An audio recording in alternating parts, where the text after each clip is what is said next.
جدیدی از اسپیم بلاگ اومدیم تو این ویدیو آموزش دوچرخه سوار یاد بگیریم برای کسایی که اصلا بلد نیستن و تا حالا سوار نشدن و یه سری نکات هست که حتما باید رعایت شه.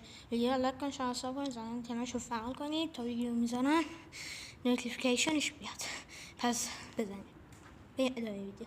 نگاه کنید بچه‌ها، یه سری نکات هست که مثلا زیاد کسی بهش اهمیت نمیده ولی اینا برای دوچرخه سوار خیلی تاثیر داره. اولیش این که صندلی باید برای خودتون تنظیم کنید و چک کنید که ترمزات داشته باشن، دنده‌ها سالم باشن و اینا. بریم دیگه سوار بشیم.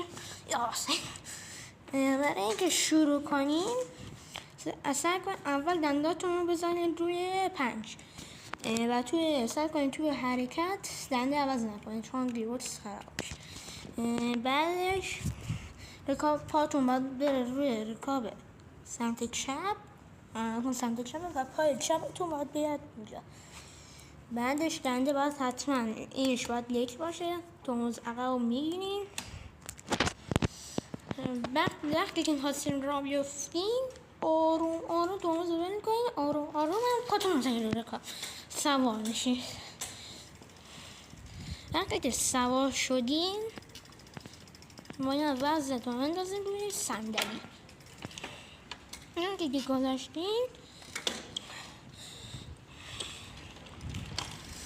که گذاشتین میتونین راحت سوار بشین. بعد میتونین راحت سوار شین و برین دور. بعد نکات هایی هست که بازم باید بگم براتون. حالا یکم دور بزنیم.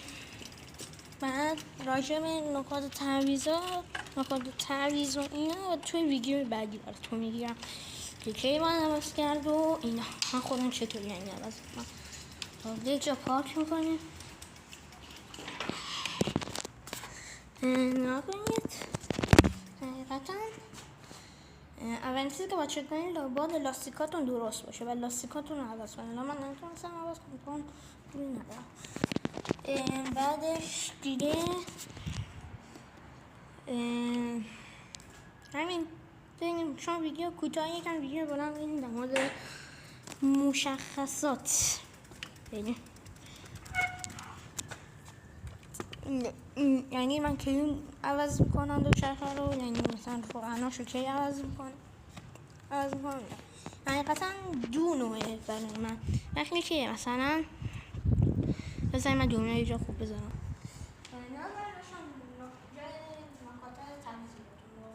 دو نوعه برای اینا این پشت میشه. اولین نکات این که وقتی کارواش میرید مثلا موتور تمیز میکنید تو ویدیو شستشوی دوچرخه دیدیم که من دارم روغن میکنم در صورتی که روغنش تازه بود.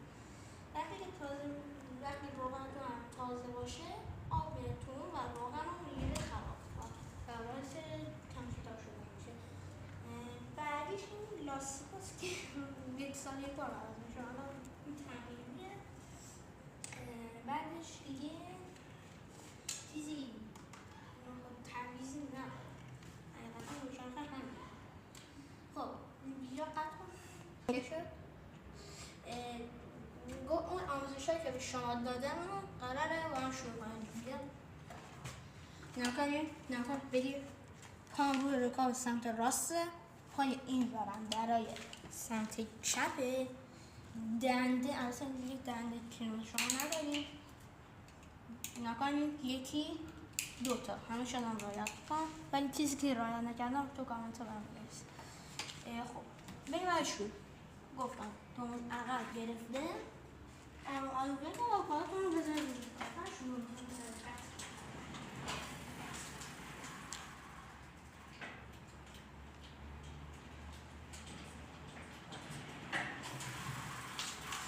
کامنت سابسکرایب فراموش نشید. خداحافظ.